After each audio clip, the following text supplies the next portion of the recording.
तो जैसा कि हम लोगों ने प्रोबेबिलिटी स्टार्ट किया था, प्रोबेबिलिटी के कुछ टॉपिक्स बताए थे पिछले वीडियो में, और इस वीडियो में जो है प्रोबेबिलिटी के कुछ और टॉपिक्स को देख लेते हैं, है ना। इवेंट्स के टाइप पढ़ रहे थे। Good morning all of you. देखिए, एक दो क्वेश्चन तो सिंपल क्वेश्चन पूछता है जनरली, एक से दो क्वेश्चन अगर पूछता है तो एक तो कंफर्म रहता है क्वेश्चन। एक क्वेश्चन कंफर्म रहेगा कहाँ से आपके, एक तो कंडीशनल प्रोबेबिलिटी, जो एक टॉपिक है कंडीशनल प्रोबेबिलिटी, और बेस थ्योरम, ठीक है। और अगर पहले बात करूं तो 2010 के पहले के जो, जैसे 2005, 6, 7, इन सभी में जो क्वेश्चन पूछे जाते थे बेसिक प्रोबेबिलिटी से ही क्वेश्चन पूछ देता था, ठीक है। बट अभी जो है बेसिक प्रोबेबिलिटी से क्वेश्चन नहीं आते हैं। अभी जितने आ रहे हैं ज्यादातर क्वेश्चन बेस थ्योरम या फिर कंडीशनल प्रोबेबिलिटी से ही क्वेश्चन जो है अराइव होते हैं। आओ देखो इसकी definition. Two events are said to B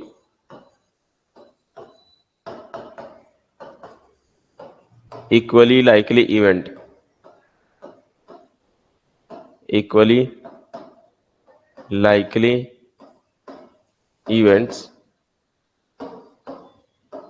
कोई दो इवेंट्स को हम लोग इक्वली लाइकली इवेंट्स बोलते हैं, ठीक है। कब कहेंगे इक्वली लाइकली इवेंट्स कहलाता है if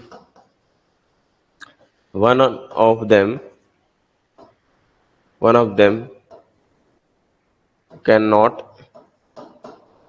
cannot be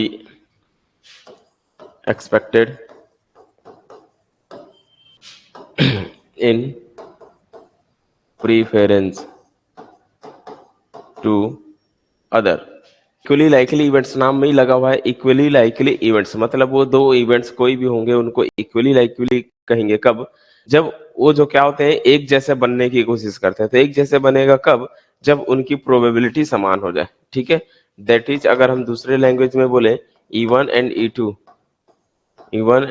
E2 are set to be equally likely events if probability of E1 equal होती है प्रोबेबिलिटी ऑफ E2 की। ऐसा बोल सकते हो कि ये जो E1 और E2 कोई दो इवेंट्स हैं उनको इक्वली लाइकली बोला जाए जब वो उनकी प्रोबेबिलिटी कैसी हो जाए, समान हो जाए। तो ये जो है इक्वली लाइकली इवेंट्स कहलाते हैं, ठीक है। बहुत सारे एग्जांपल्स हैं। जैसे पहला, अगर टॉसिंग करा रहे हो, टॉसिंग अ कॉइन, अगर आप एक कॉइन को टॉस कराते हो तो जो इवेंट्स आएंगे, दो इवेंट्स बनेंगे, हेड होने की और टेल होने की प्रोबेबिलिटी, ठीक है। तो वो दोनों head, then event head and tail are क्या, इक्वली लाइकली।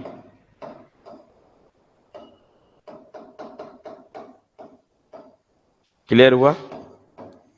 अगर मान लो आप एक कॉइन को ऐसे टॉस करा रहे हो तो हेड आने का जो इवेंट होगा और टेल आने का जो इवेंट होंगे वो दोनों कैसे होंगे, इक्वली लाइकली इवेंट होंगे। क्योंकि हेड की इवेंट 1 होगी, 1/2 प्रोबेबिलिटी होगी, टेल होने की प्रोबेबिलिटी भी 1/2 होगी। इसमें सेकंड देखिए एग्जांपल, अगर हम क्या करा दे, टॉसिंग और डाई, अगर हम डाई को क्या करा देते हैं, टॉस करा देते हैं, ठीक है। तो इन केस में जो कितने मिलेंगे, डाई में 6 होते हैं, देन द 6 इवेंट्स आर 1 2 3 4 5 6। ये जो 1 2 3 4 5 6 आने की जो इवेंट होंगी, देन 6 इवेंट्स 1 2 3 4 5 6 आर क्या कहलाएंगे, इक्वली लाइकली इवेंट। क्लियर हुआ। मान लो आपने एक डाइस को फेंक रहा है, और डाइस को जब फेंकोगे तो 1 आने की प्रोबेबिलिटी, 2 आने की प्रोबेबिलिटी, 3 आने की प्रोबेबिलिटी, 4 आने की प्रोबेबिलिटी, 5 आने की प्रोबेबिलिटी या 6 आने की प्रोबेबिलिटी, इनकी सभी की प्रोबेबिलिटी क्या होगी, समान होगी। इस वजह से ये 6 ठोक क्या होंगे, इक्वली लाइकली इवेंट होंगे। अगर हम कार्ड्स में देखें तो 52 डिफरेंट इवेंट्स होंगे, और वो एक एक कार्ड्स के होने की प्रोबेबिलिटी निकाला जाए तो सबकी प्रोबेबिलिटी सेम होगी, तो वहां पर 52 इक्वली लाइकली इवेंट्स मिल जाएंगे। उसके बाद आता है आप लोगों का इंडिपेंडेंट इवेंट्स। कोई दो इवेंट्स होंगे, उसको इंडिपेंडेंट कब बोलेंगे? कोई टू इवेंट्स होंगे वो इंडिपेंडेंट, इंडिपेंडेंट मीन्स लाइक क्या होता है, एक दूसरे पर कोई डिपेंड ना करे, ठीक है, एक प्रोबेबिलिटी और दूसरे प्रोबेबिलिटी पर वो डिपेंड ना करे, ठीक है। Two events are said to B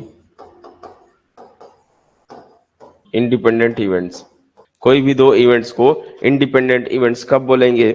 जब if the occurring of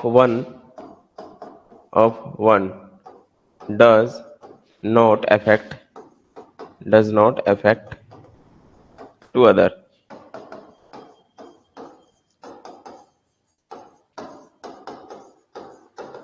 any of the other। इसका मतलब क्या है पढ़ो समझो, कि कोई दो इवेंट्स को हम एक इंडिपेंडेंट इवेंट्स बोलेंगे कब? जब वो जो ऑकर होगा, जो बनता है ऑकरेंस ऑफ वन, जब कोई एक इवेंट्स जब बनते हैं तो उसके बनने से कोई किसी और को कोई इफेक्ट नहीं होता है, ठीक है, मतलब उस पर कोई डिपेंड नहीं होता है।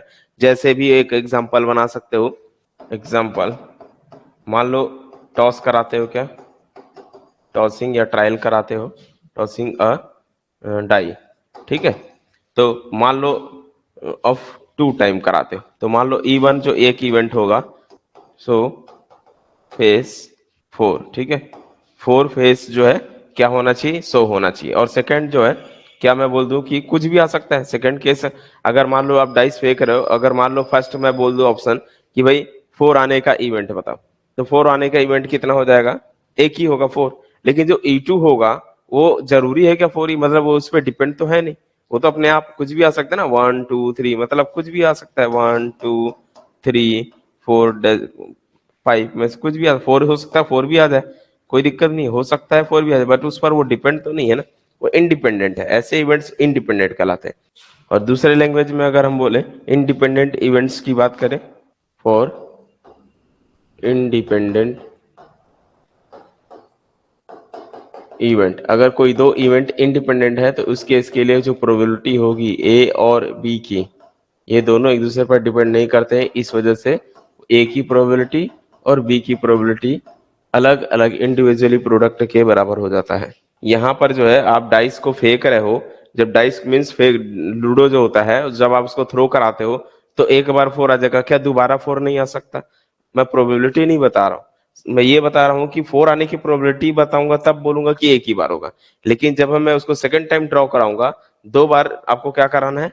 टू ट्रायल कराना है, आपको क्या कराना है? टू, 2 बार फेंकने हैं, ठीक है, ध्यान से समझो, टू ट्रायल कराना है। अगर आप 2 बार उसको ट्रायल कराना चाहते हो तो एक बार 4 आएगा, तो क्या गारंटी नहीं है कि दूसरी बार भी 4 आ जाए? और दूसरी चीज की क्या, जो आएगा वो इस पर डिपेंड है कि नहीं भैया 4 आ गया तो अब मैं 4 नहीं आऊंगा। बात समझे कि नहीं समझे? जैसे टॉस कराते हैं, जब हम कॉइन को टॉस कराते हैं तो एक बार हेड आ गया, तो क्या दूसरा वाला डिपेंडेंट हो गया कि भाई एक बार एट हेड आ गया तो दूसरी बार हेड नहीं आएगा?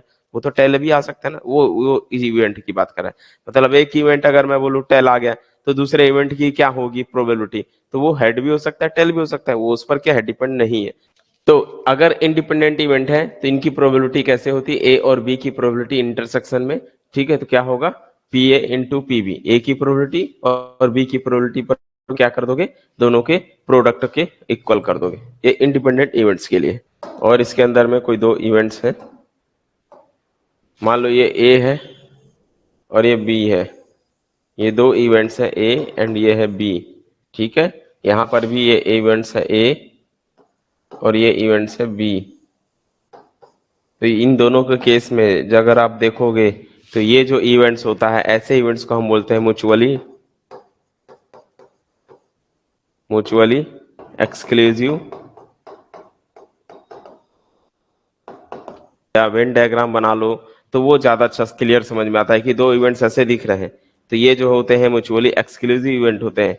इन दिस केस यहाँ पर हम बोलते हैं इंडिपेंडेंट इवेंट्स। और इस केस में प्रोबेबिलिटी अगर हम ए इंटरसेक्शन बी की निकाले तो बेटा 0 आएगा, क्योंकि बीच में इंटरसेक्ट नहीं रहता है। इन दिस केस अगर हम ए और बी की इंटरसेक्शन निकाले तो हमको ए की प्रोबेबिलिटी और बी की प्रोबेबिलिटी की प्रोडक्ट के बराबर आता है। यही डिफरेंस है इंडिपेंडेंट इवेंट और mutually exclusive event. Definition of probability. अगर हम प्रोबेबिलिटी की डेफिनेशन देखें तो यहाँ पर प्रोबेबिलिटी की डेफिनेशन तीन तरह से दी जाती है, ठीक है। पहला है क्लासिकल डेफिनेशन, दूसरा स्टैटिकल डेफिनेशन, और तीसरा आपका कौन सा होता है, एक्सियम डेफिनेशन, यानी कि जो प्रॉपर्टी बेस्ड जो है डेफिनेशन, ठीक है। जनरली प्रोबेबिलिटी की डेफिनेशन क्या होगा, आप लोग जो पढ़ कर आए होंगे, जो पहले भी पढ़े थे, वही favourable number of cases upon total number of cases, ठीक है। कि जो फेवरेबल इवेंट होते हैं, नंबर ऑफ फेवरेबल इवेंट्स, ठीक है, नंबर ऑफ, इसको इस साइन को नंबर ऑफ बोलते हैं, number of favourable events upon number of, या टोटल नंबर जितने भी इवेंट्स होते हैं सैंपल स्पेस में होते हैं वो टोटल नंबर ऑफ केसेस, ठीक है। और टोटल नंबर ऑफ केस ऐसा लिख लो, ठीक है। तो इसको प्रोबेबिलिटी बोलते हैं। जैसे मान लो कोई ए इवेंट होगी, अगर ए कोई इवेंट होगा, ए कोई क्या है, अगर इवेंट है, तो इसकी जो प्रोबेबिलिटी होगी, ए की प्रोबेबिलिटी कितनी होगी, नंबर ऑफ ए में कितने एलिमेंट है, और ए कोई इवेंट है तो वो आपका फेवरेबल इवेंट होगा, उसमें एलिमेंट को काउंट कर लो, अपॉन में एनएस को काउंट कर लो।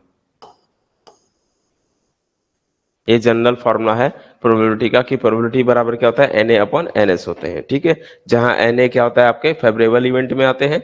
यहाँ पर ये चीजें ध्यान देनी है आप लोगों को, कि कभी भी प्रोबेबिलिटी, किसी की प्रोबेबिलिटी क्या हो सकती है, लेस देन इक्वल 1 तक होती है, कभी भी 0 से लेके 1 तक होती है, ठीक है। ये एक ऐसे आता है एक्चुअल में, यहाँ पर जो है इसकी ज्यादा, एक होता है इम्पॉसिबल प्रोबेबिलिटी, ठीक है। ये 0 मीन्स क्या होता है, इम्पॉसिबल। ऐसे भी होते हैं जिसकी प्रोबेबिलिटी पॉसिबल ना हो, ठीक है, उसको इम्पॉसिबल बोलते हैं। तो वो उसकी प्रोबेबिलिटी, और ज्यादा से ज्यादा कितना आ जाएगा, 100%। 100% मतलब हो सकता है कि पूरे आ जाए, सर्टेन बोलते हैं एक्चुअल में, ठीक है। यानी कि देखा जाए तो ये जो मैं ड्रॉ कर रहा हूँ, ध्यान से समझिएगा, इसको 0 बोलते हैं, इसको 1 बोलते हैं, ठीक है। अब इसको बोलते हैं impossible event.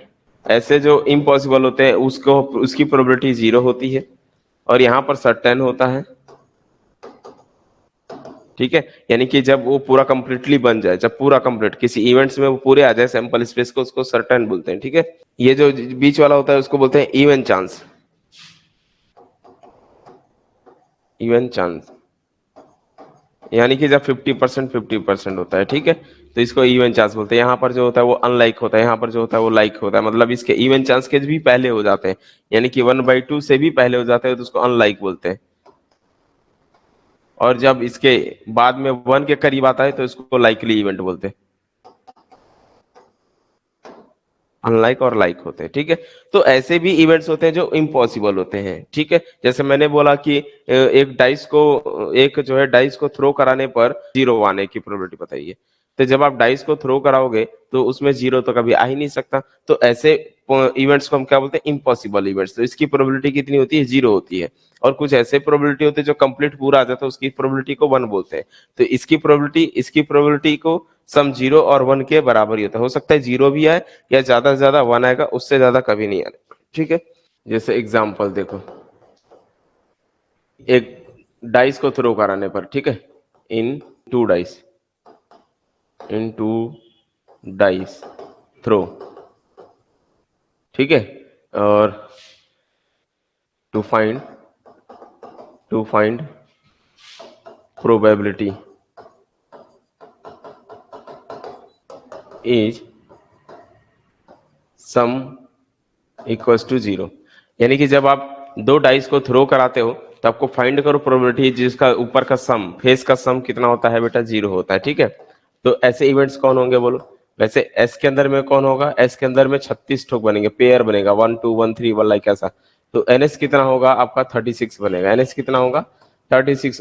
Number of event E जो है, सम 0 आने की प्रोबेबिलिटी तो 0 हो जाएगी, एक भी नहीं है। ऐसा सेट क्या होगा, खाली सेट हो जाते हैं, है ना। ई के अंदर में एक भी एलिमेंट नहीं होते हैं। जब एक भी एलिमेंट नहीं है मतलब उसका हम क्या बोलते हैं, इसकी जो नंबर एलिमेंट होंगे कितने, 0 होंगे, तो इसकी प्रोबेबिलिटी क्या होगी, ई की प्रोबेबिलिटी कितनी होगी, 0/36, मतलब 0 होगा।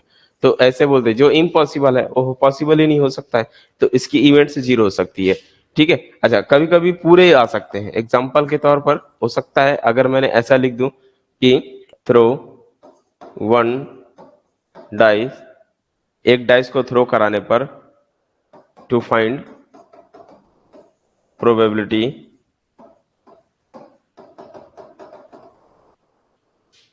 ग्रेटर देन 0, ग्रेटर देन, मतलब आप एक डाइस को थ्रो करा रहे हो और आपसे प्रोबेबिलिटी पूछ रही है किस चीज की, कि फेस पर वो कैसा होंगे, 0 से बड़ा। ठीक है, 0 से बड़ा कौन कौन होता है, 1 2 3 4 5 सारे आ जाएंगे। मतलब इस इवेंट्स में कौन आ जाएगा, पूरा 1 2 3 4 5 पूरे 0 से बड़े होते हैं तो सारे आ जाएंगे। तो इसकी एनी कितना होगा, एनी बेटा एनी 6 हो जाएंगे। तो प्रोबेबिलिटी कितनी आ जाएगी, ई की प्रोबेबिलिटी 6/6 कट के कितना आ जाएगा, 1 हो जाएगा। तो इसको बोलते हैं कौन सा, सर्टेन। जब पूरा कंप्लीटली बन जाए तो उसको सर्टेन बोलते हैं। तो इससे पता चलता है कि प्रोबेबिलिटी कभी भी जीरो से निगेटिव नहीं होती है। ठीक है, तो यानी कि हम क्या क्या निष्कर्ष कैलकुलेट कर सकते हैं कि प्रोबेबिलिटी कभी भी हमेशा होती है तो क्या होती है, 0 या 0 से बड़ी होती है। ठीक है, निगेटिव नहीं होती है। दूसरी प्रोबेबिलिटी, किसी भी इवेंट्स की प्रोबेबिलिटी वो 0 से लेके ज्यादा से ज्यादा 1 हो सकता है। ठीक है, तीसरा, अगर ए हैपनिंग, किसी ए इवेंट्स के हैपन होने की प्रोबेबिलिटी और यहाँ पर ए का कंक्लूजन यानी कि बार, इसका सम हमेशा क्या होता है, 1 होता है। ठीक है, वेयर पी ए क्या है, पी ए क्या बोलते हैं इसको, probability of happening event A. किसी ए इवेंट के हैपनिंग होने की प्रोबेबिलिटी को हम पी ए से डिनोट करते हैं। ठीक है, और पी ए बार मीन्स क्या होता है, यहाँ पर पी ए बार मीन्स होता है नॉट हैपनिंग। ठीक है, पी ए बार मीन्स होता है probability of not happening, not happening event A. किसी इवेंट ए के हैपनिंग ना होने की प्रोबेबिलिटी को हम पी ए बार से डिनोट करते हैं। और याद रखो दोनों का सम कितना होगा, 1 होगा। एक की हैपनिंग होने की प्रोबेबिलिटी और नॉट हैपनिंग होने की प्रोबेबिलिटी का सम ऑलवेज इक्वल टू 1। ठीक है, ये बेसिक फॉर्मूला है, आप लोग को याद रखनी है। ठीक है, तो ये तो था सारा कॉन्सेप्ट जो कि बेसिक था। अब आ जाओ इनके बेस पे एक आध कुछ क्वेश्चन को देख लेते हैं। क्वेश्चन नंबर 1, आज का पहला क्वेश्चन प्रोबेबिलिटी के बेस पे, the probability of getting to tell, to tells when two coins are tossed, two coins are tossed। चलो बताइए भाई इसका आंसर क्या आएगा। प्रोबेबिलिटी आपको फाइंड करनी है दो टेल होने की, और वो जब आप दो कॉइन्स को टॉस कराते हो। ठीक है, ऑप्शन दिया हुआ है, पहला 1/6 फर्स्ट, सेकंड ऑप्शन है 1/2, थर्ड ऑप्शन है 1/3, फोर्थ ऑप्शन है 1/4। Fourth option, okay very good. दो कॉइन्स मीन्स एनएस कितना होता है, नंबर ऑफ एस कॉइन में कितने हो जाएंगे, 2 कॉइन्स है तो कितने होंगे, 2⁻², इट मीन्स 4, टोटल 4 आ जाएगा। जिसमें कौन कौन से होते हैं एस के अंदर में, अगर हम बात करें कौन कौन होगा, तो head head, head tail, tail head, tail tail होते हैं। अब इसने पूछ रहा है दो टेल होने चाहिए। ठीक है, 2 टेल्स, तो 2 टेल्स तो है यही दिख रहा है अकेला, मतलब इवेंट्स के अंदर में सिर्फ टेल वाले कौन आएंगे, टेल टेल आ जाएंगे। इसकी प्रोबेबिलिटी कितनी हो जाएगी, प्रोबेबिलिटी जो है एनी, यहाँ से हम एनी कितना बता सकते हैं, ए की इवेंट्स में कितने एलिमेंट है, एक, तो इसकी प्रोबेबिलिटी कितनी होगी भाई, 1/4। सबको आया समझ में, ये सब बेसिक चीजें हो, पहले आप लोग कर चुके होंगे इस चीज को। Question number 2, what will be the value of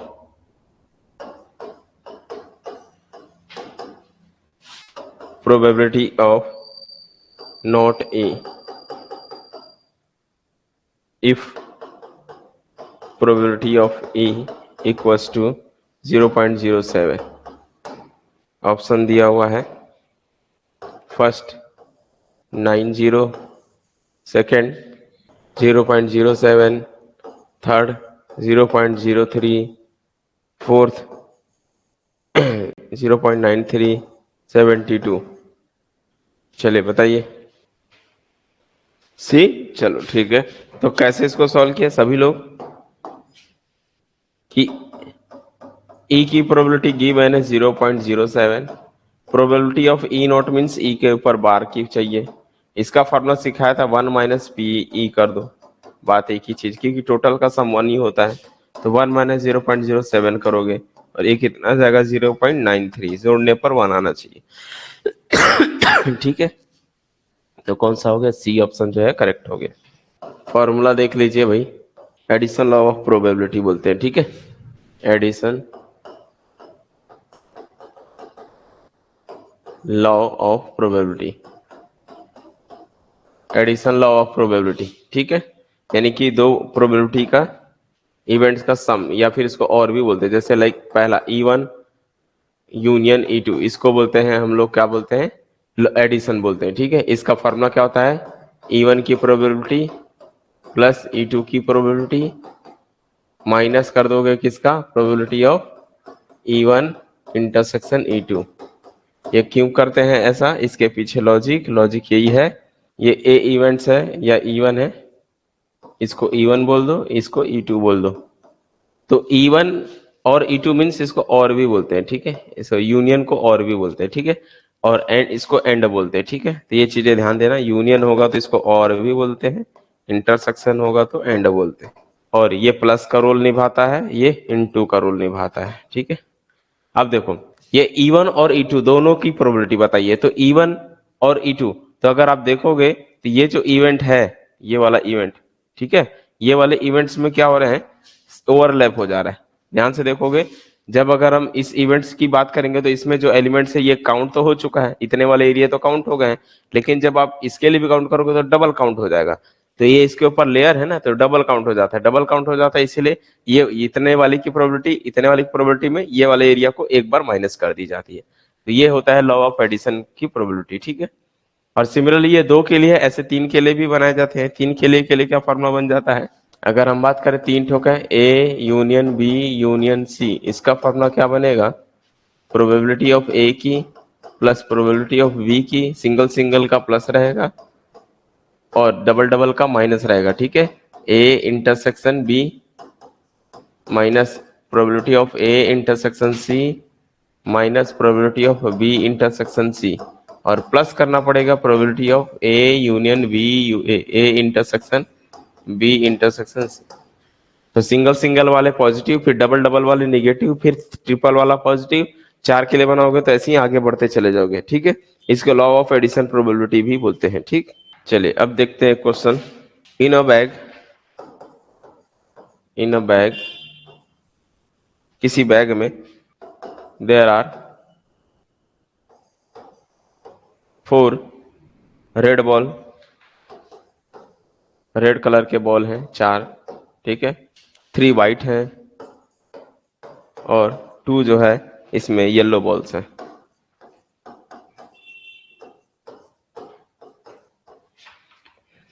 and 1 green balls, and 1 green balls. ठीक है, तो क्वेश्चन को समझिए। If we take, if we take out a ball without seeing, बिना देखे निकाल रहे हो, है ना, it find the probability, it find the probability of coming, of coming out of either a red or a white ball। बोलो भाई, try कीजिए इसका, इस क्वेश्चन का सॉल्यूशन ट्राई कीजिए। लिखा हुआ है इन अ बैग देयर आर, इस बैग के अंदर में 4 रेड बॉल्स हैं, 3 व्हाइट बॉल्स हैं, 2 येलो बॉल्स है और 1 ग्रीन बॉल्स है। If we take out a ball, आपको उनमें से एक बॉल निकालना है। ठीक है, लेना है, विथआउट सीइंग, बिना देखे आपको उस बैग से गेंद को निकालनी है, और आपको फाइंड करनी है प्रोबेबिलिटी ऑफ कमिंग, यानी कि जो आने वाले हैं वो एक रेड हो या फिर एक व्हाइट बॉल हो, इनकी प्रोबेबिलिटी बतानी है। क्वेश्चन ये कह रहा है ये कलर है आपको गिवन है, ठीक है, ध्यान से समझो। ये सारे, ये बैग है, इस बैग में इतने 3 व्हाइट हैं, 4 रेड हैं, 2 येलो है और 1 ग्रीन बॉल है। आपको कोई एक बॉल रैंडमली निकालना है बिना देखे। जब आप इनमें से एक बॉल बिना देखे निकालोगे, वो गेंद बोल रहा है वो क्या होना चाहिए, या तो रेड हो या तो व्हाइट हो। तो पहले रेड की प्रोबेबिलिटी बता दो बेटा। रेड की प्रोबेबिलिटी इवन जो है रेड वाले हैं मान लो, तो रेड की प्रोबेबिलिटी वाले कितने होंगे, रेड के 4 हैं, 4 में से कोई भी आ सकता है। कितने में से, कितने में से, 4 3 7 8 9 और 1 10, 10 में से कोई भी आ सकता है, 4/10 आएगा। अच्छा, E2 मान लो कोई इवेंट है और उस इवेंट्स का नाम दे दो, कौन सा बोला है, रेड या व्हाइट, तो आपने व्हाइट नाम दे देना है उसको। व्हाइट होने की प्रोबेबिलिटी, और व्हाइट होने की प्रोबेबिलिटी 3 है तो 3/10 आएगा। उसके बाद रेड और व्हाइट में कोई भी नहीं है, देखो ये अलग है, रेड और व्हाइट अलग है, ये म्यूचुअली डिसज्वाइंट है या म्यूचुअली एक्सक्लूसिव इवेंट्स वाले हैं। ये इवेंट्स और इस इवेंट से कोई लेना देना नहीं है, तो ये म्यूचुअली एक्सक्लूसिव इवेंट्स हो गए। तो इसका मतलब इसके इंटरसेक्शन में कुछ आएगा ही नहीं। इंटरसेक्शन में बेटा कुछ भी नहीं आने वाला है। इसके इंटरसेक्शन में कितना आएगा, 0 आ जाएगा। तो अब जो प्रोबेबिलिटी बनेगी ए और, इधर ए और बी मीन्स ये E1 और E2 वाला, E1 और E2 बोल रहा है आपसे, तो इसका प्रोबेबिलिटी क्या होगा, E1 की प्रोबेबिलिटी प्लस E2 की प्रोबेबिलिटी, और माइनस कर दी जाती है E1 इंटरसेक्शन E2 की प्रोबेबिलिटी।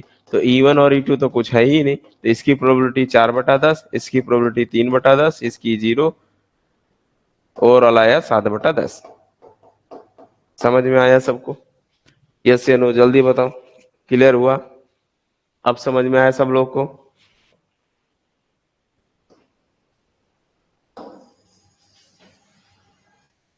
तो क्वेश्चन को एक बार पढ़ना पड़ता है, समझना पड़ता है, तभी आप बना सकते हो, अदरवाइज ऐसे हड़बड़ी करोगे तो फिर गड़बड़ी हो जाएगा, ठीक है। क्वेश्चन नंबर 4, चलो ठीक है, नेक्स्ट क्वेश्चन देखो। ये लिखा हुआ, अ कार्ड इज, एक कार्ड है, उसको क्या करे, ड्रॉ करा रहे, ठीक है। अ card is drawn at random at random from pack of playing card, from pack of playing card, ठीक है। उसके बाद बोल रहा है इसमें से find the probability, find the probability, आपको प्रोबेबिलिटी फाइंड कीजिए किस चीज की, दैट अ कार्ड, वो जो कार्ड है वो क्या हो, that a card draw is either a spade or the ace of diamond। Neither वाला बता रहा हूं, पहले आप इसको सॉल्व कीजिए, फिर हम एक और क्वेश्चन कराएंगे जो नेदर वाले क्वेश्चन हुए, ठीक है। एक कार्ड है ना, draw random from pack of playing card, playing जो खेलने वाले कार्ड होते हैं वहां से आपको एक कार्ड निकालना है और किसी प्रोबेबिलिटी बतानी है कि वो कार्ड या तो क्या हो, स्पेड हो या तो फिर डायमंड ऑफ एस। चलो सबसे पहले तो एनएस बता सकते हो, एनएस कितना है, एनएस बेटा 52 है। किसी भी प्लेइंग कार्ड्स में कितने होते हैं, 52 होते हैं, आप सभी को पता होगा 52 ताश के पत्ते होते हैं, यस या नो। इन 52 ताश के पत्तों में क्वेश्चन बोल रहा है आपको एक कार्ड ऐसे थ्रो कराना है, वो कार्ड जो है आपका क्या हो, या तो स्पेड हो या तो एस हो डायमंड का, ठीक है। तो इवन एक इवेंट्स ले लो, जिसको हम क्या नाम देते हैं, स्पेड वाले, ठीक है। तो स्पेड वाले कितने होते हैं, जल्दी बता दो। तो एन ऑफ इवन कितना आएगा, स्पेड में कितने एलिमेंट होंगे, तो स्पेड एक प्रॉपरली ग्रुप होता है जिसमें 13 एलिमेंट होते हैं, यानी कि 13 जो ग्रुप पत्ते होते हैं उनके जो होते हैं उसको बोलते हैं स्पेड, ठीक है। ठीक है, व्हाइट कलर के जो होते हैं उसको स्पेड बोलते हैं। और E2 एक ऐसा इवेंट ले लो, E2 एक वो इवेंट ले लो, यहाँ से इसकी प्रोबेबिलिटी भी बता दो, इवन की प्रोबेबिलिटी कितनी हो गई फिर, 13/52 हो गया, ठीक है। अब E2 एक और इवेंट ले लो, E2 वो इवेंट ले लो जो बोल रहा है डायमंड ऑफ एस, ठीक है। तो एस ऑफ डायमंड, डायमंड का एस, समझ में आया। तो डायमंड बेटा एक ग्रुप होता है, उस ग्रुप का एस कार्ड तो एक ही होते हैं ग्रुप E2। तो E2 जो है इसकी इवेंट्स में ये आ गई तो इसकी प्रोबेबिलिटी कितनी हो गई? E2 की प्रोबेबिलिटी 1/52 हो गई। अब बात समझ में आई? डायमंड जो एक ग्रुप होता है जिसमें 13 पत्ते होते हैं, उसमें से एस तो एक ही होता है, तो डायमंड जो है एस का कितना हो गया ये? क्या डायमंड और ये जो आया है इसमें और इसमें कोई रिलेशन है क्या, कोई कॉमन है क्या? आपको पता है स्पेड अलग होते हैं और डायमंड अलग होते हैं, तो स्पेड और डायमंड दोनों अलग अलग पत्ते हैं, उसका एस अलग होता है, इसका जो है एस अलग होते हैं, तो ये दोनों इससे कोई लेना देना नहीं है। इसका मतलब इंटरसेक्शन E2 का कोई मेल नहीं है। इसका मतलब इसकी प्रोबेबिलिटी कितनी आएगी? फिर 0 आ जाएगी। तो जब ये 0 आ गई तो इसकी प्रोबेबिलिटी कितनी हो गई? प्रोबेबिलिटी ऑफ E1 और either E1 और E2, इसका मतलब यही होता है। और इसकी प्रोबेबिलिटी होती है E1 प्लस E2। बस यही करना है, क्योंकि वो तो 0 हो गया, तो उसको लिखो या ना लिखो बात की बात है। तो सिर्फ 4/52 प्लस 13/52 प्लस क्या करोगे? 1/52। ऐसा कैसे किए हो आप लोग? ये हो गया 13 और 1 14/52। काटोगे 2 सत्ते 14, 2 दूनी 4, 2 दूनी 4, और ये जो है 2 छक्के 12, यानी कि 7/26। कहाँ किसी भी बच्चे का आंसर नहीं है।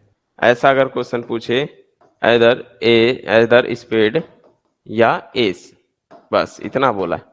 ठीक है, अभी आ जाओ, समझो पहले क्वेश्चन को समझो। ये तो पता है ना आपको स्पेड में कितने होते हैं पत्ते? स्पेड में टोटल 13 पत्ते होते हैं, 13 कार्ड्स होते हैं। किसमें? स्पेड ग्रुप में। स्पेड बताया था ना मैं लास्ट क्लास में, स्पेड होते हैं, क्लब होता है, हट होते हैं और डायमंड होता है, 4 ग्रुप होता है। तो इन चारों ग्रुप में स्पेड टोटल कितने होते हैं? एक पत्ता ऐसे ड्रॉ कराओगे तो वो पत्ता स्पेड हो, तो ऐसे स्पेड कितने निकलेंगे? 13 पत्ते निकलेंगे ना। तो चांसेस तो 13 का है ना आने का, 13 पत्तों का चांस है। तो कितने में से? 52 में से 13 पत्ते जो है ए स्पेड हो सकते हैं। एक पत्ता निकालोगे ये हो सकता है। दूसरा, अगर E2 दूसरा इवेंट ले ले, एस ऑफ डायमंड, तो डायमंड एक ग्रुप होता है, उसका एस कार्ड को ए बोलते हैं, वो तो सिर्फ एक ही होता है, तो एक ही चांस है ना आने का, तो 1/52 हो जाएगा, 52 में से एक चांस हो जाएंगे।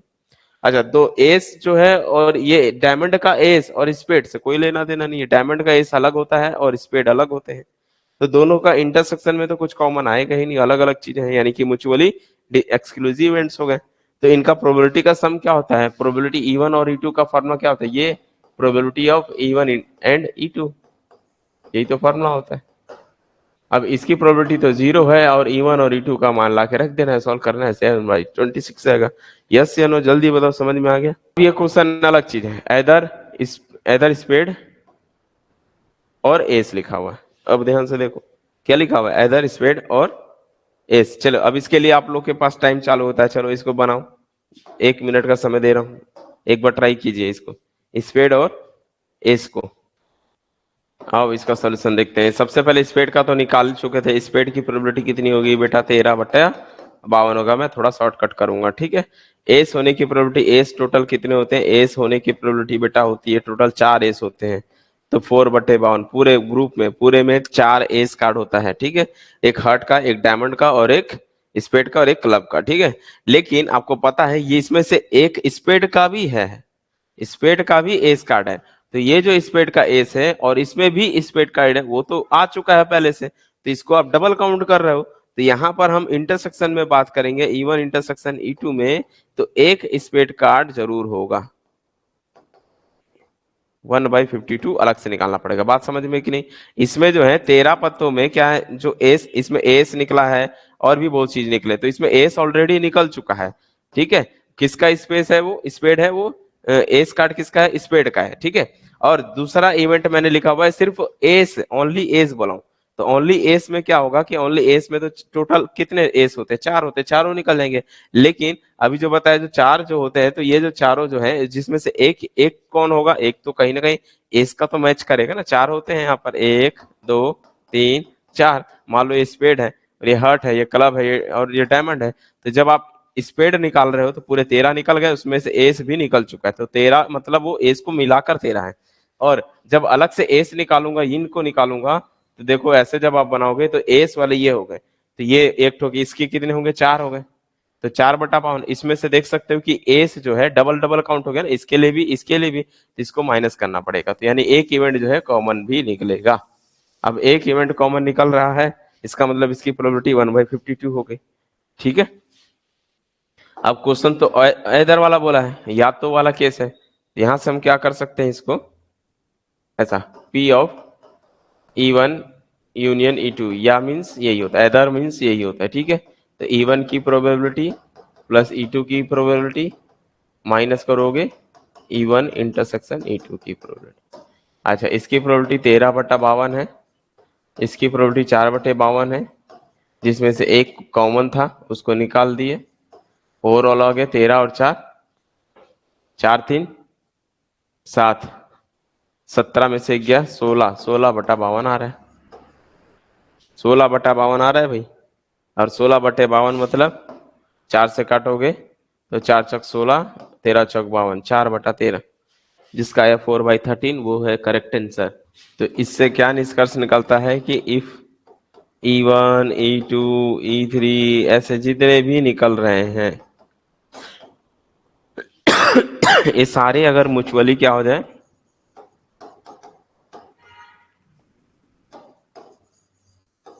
एक्सक्लूसिव इवेंट हो गए।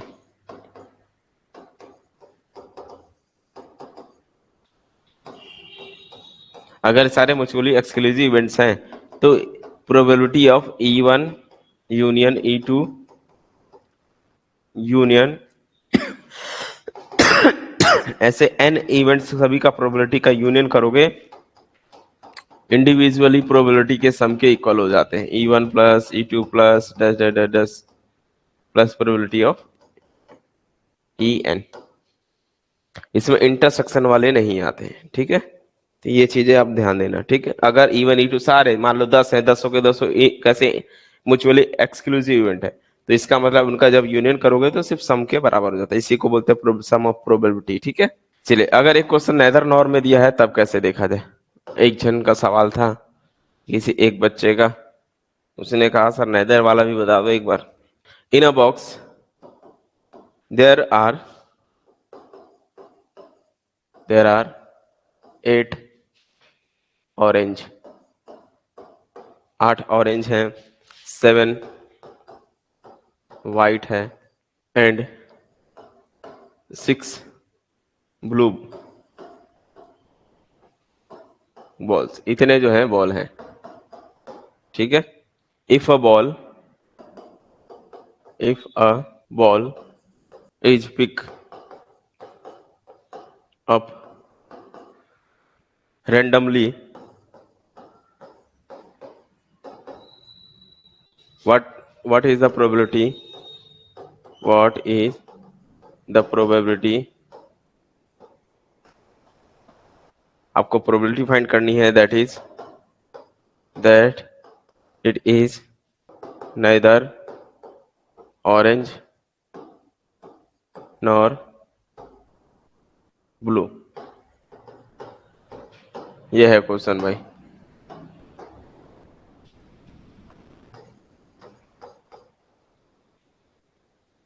आपको ना तो क्वेश्चन को अच्छे से समझिए, क्वेश्चन में यही लिखा हुआ है कि एक बॉक्स है जिसके अंदर में 8 ऑरेंज कलर के हैं, 7 व्हाइट कलर के हैं, 6 जो है ब्लू कलर के बॉल को कंटेन करके रखता है। अब आपको क्या करना है, एक बॉल पिक करना है रेंडमली। ठीक है, pickup randomly, what is the probability, तो आपको ये प्रोबेबिलिटी फाइंड करनी है कि वो जो बॉल है वो ना तो ऑरेंज निकले और ना ही ब्लू निकले। ठीक है, आप लोगों ने कोशिश किया वही बहुत है, और हो सकता है आप लोगों का आंसर सही भी होगा। आओ इसको चेक करते हैं। ठीक है, अभी मेरे को भी पता नहीं क्या है आंसर, आओ देखते हैं। ठीक है, तो एक बॉक्स जो है क्या कर रहा है, बोल रहा है इस बॉक्स के अंदर में 8 ऑरेंज है, 7 व्हाइट है, 6। अब क्वेश्चन का मीनिंग है नेदर ऑरेंज, मतलब ना तो ऑरेंज निकले ना तो ब्लू निकले, तो फिर आपके पास क्या निकले, यानी ऑरेंज और ब्लू को छोड़ दो, बाकी वो केस निकल सकते हैं। मतलब हम बोल सकते हैं कि वो क्या हो सकता है, बोलो, ऑरेंज और ब्लू को छोड़ दो तो बच गया कौन, व्हाइट, एक ही तो बच गया, मतलब 3 ही तो केस है। तो ऑरेंज और ब्लू ना हो मतलब व्हाइट हो, सीधा सीधा। तो यानी कि neither neither orange nor blue, ये नहीं निकलना चाहिए। तो ये नहीं निकलने की प्रोबेबिलिटी क्या होगी भाई, सीधा बोल सकते हो वो कहीं ना कहीं कौन होगा फिर, व्हाइट होगा। ठीक है, दो दो मेथड सिखाऊंगा, ये पहला मेथड सिखा रहा हूँ कि अगर हम देखें तो नेदर ऑरेंज और नॉर ब्लू का मतलब होता है कि न तो ऑरेंज और न तो ब्लू दोनों ना निकले, तो उसकी प्रोबेबिलिटी कौन बचेगा, तो वो व्हाइट बनेगा। और व्हाइट कितने हैं, 7 है, तो इसकी प्रोबेबिलिटी कितनी होगी, व्हाइट कितने हैं, 7 है, तो इसकी प्रोबेबिलिटी कितनी होगी, यानी कि 7 होने की प्रोबेबिलिटी कितनी होगी, 7/21। टोटल कितने हैं, 6 6 12 और एक 21 हो रहे हैं ना टोटल, तो 7 या 21, 1/3 इसकी प्रोबेबिलिटी आएगी। एक ही तो इवेंट है वही। एक तो ऐसा निकाल सकते, एक तो ये मेथड हो गया भाई, दोनों मेथड सिखाऊंगा अच्छे से समझोगे। एक तो ये मेथड हो गया। दूसरा मेथड क्या होता है, दूसरा मेथड ये होता है कि आप पहले होने वाले निकाल लो। यहाँ नेदर बोला है तो आप इधर निकाल लो। सेकंड मेथड देखो, तो अपन क्या निकालेंगे, पहले एदर निकालेंगे, ठीक है। तो पहले ऑरेंज होने की probability, E1 means orange, orange होने की प्रोबेबिलिटी बताओ कितनी होगी, तो ऑरेंज कितने हैं इसमें, 8 है, तो टोटल 8/21 आएगा। ठीक है, दूसरा निकाल लो आप किसको, और कौन सा बोला है, नॉर ब्लू बोला है, तो ब्लू होने वाले निकाल लो। ब्लू होने वाले की प्रोबेबिलिटी कितनी होगी, ब्लू वाले कितने हैं, 6 है, तो 6/21 हो गया। तो प्रोबेबिलिटी ऑफ E1, अच्छा ये दोनों अलग अलग चीजें, कोई कॉमन नहीं है, तो E1 यूनियन E2 निकाल लिया। E1 यूनियन E2 निकालोगे तो कितना होगा, 8/21 प्लस 6/21 हो गया, तो कितना होगा, 8 6 14/21 कटेगा, इन 7 21, सॉरी 7 7 दूनी 14, 7 या 21, 2/3 चांस हो गया किसका, probability of E1 union E2 का। ये ना हो इसकी प्रोबेबिलिटी क्या करोगे, बोलो, और क्या कर सकते हो, ब्लू और ऑरेंज होने वाले की प्रोबेबिलिटी कितनी हो गई, इतनी।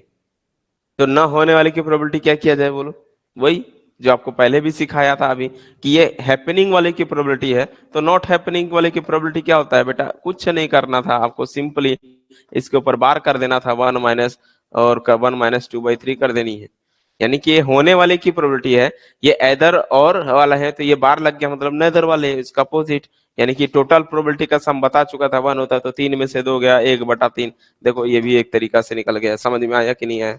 और ये डायरेक्ट मेथड हो गया, ये थोड़ा सा आपका लॉजिकल मेथड हो गया। लॉजिकल मीन्स आपका ये जो मेथड है ये आपका सिस्टमेटिक मेथड है, ठीक है। और ये जो है आप ऐसा एक लॉजिक लगा लिए, a dice is throw twice. तो आपको ये भी मैं बताया था कि एक डाइस को 2 बार थ्रो कराओ, या फिर 2 डाइस को एक साथ 1 टाइम थ्रो कराओ, बात एक ही मीनिंग होता है, दोनों का मतलब क्या होता है, सेम ही होता है, ठीक है, सेम इक्वल होते हैं दोनों का मतलब, ठीक। What is the probability, what is the probability, what is the probability of getting 2 numbers whose product is whose product is even, उसका प्रोडक्ट क्या हो जाए, इवन हो जाए, उसकी प्रोबेबिलिटी बताइए। ऑप्शन है 6/4, सेकंड ऑप्शन है 1/2, थर्ड ऑप्शन है 5/4, चौथा ऑप्शन है 3/4।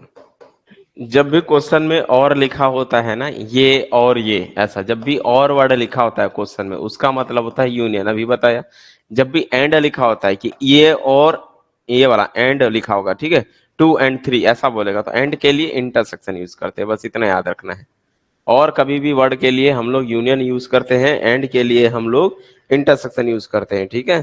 तो बी आप लोग के हिसाब से आंसर आ रहा है, ठीक है, मैक्सिमम बच्चे बी बता रहे हैं। आओ ट्राई करते हैं। सबसे पहले एक एक डाइस को 2 बार थ्रो करा रहे हैं, तो एक एक डाइस को 2 बार थ्रो कराना मतलब बेटा एनएस कितना होगा, 36। एनएस कितना होगा, 36। एक डाइस को 2 बार थ्रो करा रहे हैं, लिखा है ना, थ्रोइंग ट्वाइस, ट्वाइस का मतलब होता है 2 बार उछाल रहे हो आप। तो जब 2 बार उछालोगे तो पे क्या क्या बन सकता है, 1 2 1 3 ऐसे बन सकते हैं पेयर, तो 36 आ सकता है। एक इवेंट्स है, इवेंट्स उसको इवेंट्स बोल रहे हैं, ए ई कोई इवेंट है जिसके अंदर में क्या बोल रहा है कि ऐसे नंबर लो हुज प्रोडक्ट इज इवन, जिसके अंदर में प्रोडक्ट जो है इवन आता है। अच्छा बेटा, एक अगर 1 ले लिया, पहले डाइस पे अगर 1 आया, तो दूसरे डाइस पर क्या हो सकता है कि इनका प्रोडक्ट करूं एक इवन आए, तो 2 ले लो ना, इनका प्रोडक्ट करो, 1 × 2 2 होता है जो कि इवन होते हैं। तो क्या यही चांस है, नहीं, और भी चांस है। 1 × आप क्या कर सकते हो, कोई इवन ले लो, 2 के बाद 4 ले लो, वन और क्या ले लो, सिक्स से ले लो, ये इतने का प्रोडक्ट करो, इवन ही आएगा। अब उसके बाद दो वाले देख लो, दो से करोगे तो क्या क्या मिलेगा। हाँ एक चीज और, तो इसको, एक ये वन वाले हो गए, दो वाले देखोगे तो टू इंटू वन इनका भी प्रोडक्ट इवन होता है, टू इंटू टू इनका भी प्रोडक्ट इवन होता है, टू इंटू फोर इनका भी प्रोडक्ट इवन होता है, टू इंटू सिक्स इनका भी प्रोडक्ट इवन होता है। थ्री में देखोगे तो थ्री इंटू जो है वन तो होगा नहीं क्योंकि थ्री हो जाएगा, टू रखोगे तो थ्री टू जा सिक्स इवन बन जाएगा। अब थ्री टू हो गया तो फिर थ्री और फोर ले नहीं सकते क्योंकि चार या बारह, थ्री और फोर ये भी इवन है। फिर थ्री और फाइव लेंगे तो नहीं बनेगा, थ्री और सिक्स लेंगे तो बन जाएगा। फोर से देखेंगे तो फोर और वन इवन हो गया, फोर और टू इवन हो गया, फोर और थ्री इवन हो गया, फोर और फाइव इवन हो गया, फोर और सिक्स भी इवन हो गया। यस या नो? अब आप लोग का आंसर बदल गया है। फाइव में आओगे, फाइव वन तो होगा नहीं, फाइव टू हो जाएगा टेन, वो इवन है। फाइव और थ्री 15 होता है, पाँच चार 20 होता है, तो पाँच और चार आ जाएगा, और पाँच और छः, पाँच छक्के 30, पाँच और छः ये आ जाएंगे। फिर सिक्स वाले देखोगे तो six one, six two, six three, six four, six five, six six. बात आई समझ में? सबको आगे समझ में? इतने सारे हो सकते हैं भाई, इनको काउंट कर लो। तो हम एन ऑफ ई अगर देखें तो कितने मिलेंगे, one two three four five six seven eight nine ten eleven twelve thirteen fourteen fifteen sixteen seventeen eighteen nineteen twenty twenty one twenty two twenty three twenty four. अच्छा दो तीन छूट गया सर, यहाँ पर टू और three, two four, two five भी छूट गया, ओके, फोर और फोर छूट गया, ओके। अब हो जाएगा तो 24 25 26 27 टोटल 27 हो जाएंगे यहाँ पर, 27/36 काउंट कर लो, काट दो इसको, 9 से कटेगा, 9 तिया 27, 9 चौक 36, 3/4। आया समझ में कि नहीं आया? यस या नो? जल्दी बताओ, जल्दी बताओ। Suppose a number x, x कोई नंबर है, is chosen from the number -2 -1 0 1 2, what will be the probability, what will be the probability of x square greater than 0? ठीक है, जिसका स्क्वायर किया जाए 0 आए, 0 से बड़ा। पहला ऑप्शन है 1/5, दूसरा ऑप्शन है 2/3, तीसरा ऑप्शन है 3/5, फोर्थ ऑप्शन है 4/5। आप लोग इसको ट्राई करोगे, ठीक है। एक क्वेश्चन ये अच्छे से समझ लो। Suppose a number x is chosen from the number -2 -1, आपको इनमें से कोई चूज करना है और आपको पूछ रहा है प्रोबेबिलिटी ऐसे कितने की होगी जिसका स्क्वायर जो है 0 से बड़ा है। बता सकता है कोई कौन सा? ये तो ऐसे ही बता सकते हो कौन से होंगे, इनको तो ऐसे ही डायरेक्टली बता सकते हो, सॉल्व भी करने की जरूरत नहीं है। तो चौथा ऑप्शन है ना, कैसे दिखने में क्वेश्चन था कठिन, है तो सरल, कैसे पता चला भैया? हर एलिमेंट का स्क्वायर करोगे तो क्या आएगा? 0 से बड़ा ही आता है, सिवाय 0 को छोड़ के। 0 का स्क्वायर 0 के इक्वल हो जाता है, ग्रेटर देन नहीं होगा। तो इनको काट कर दो, जैसे ये कट कर दिए तो बच गया कितना, 1 2 3 4 चांस हो गया, कितने में से? 5 में से, तो 4/5। क्लियर हो गया सभी लोगों को? तो इसी तरह से आप लोग को बनाने हैं। तो मैंने आपको जो है आज प्रोबेबिलिटी का बेसिक बताया और उनके कुछ बेसिक बेसिक क्वेश्चन को करे, ठीक है। इसी प्रकार अभी तक हमने सिर्फ एक ड्रॉ कराना था, चाहे एक पत्ते खींचने थे या फिर एक गेंद निकालना था, रैंडमली एक की बात हुई थी, ठीक है। नेक्स्ट क्लास में हम पढ़ेंगे जब एक से ज्यादा को आपको ड्रॉ कराना है, ठीक है, तब हम वहां पर यूज करेंगे कुछ कॉम्बिनेशन और परमुटेशन का यूज करेंगे, ठीक है। चलिए ठीक है, फिर मिलते हैं नेक्स्ट वीडियो में, तब तक के लिए बाय बाय।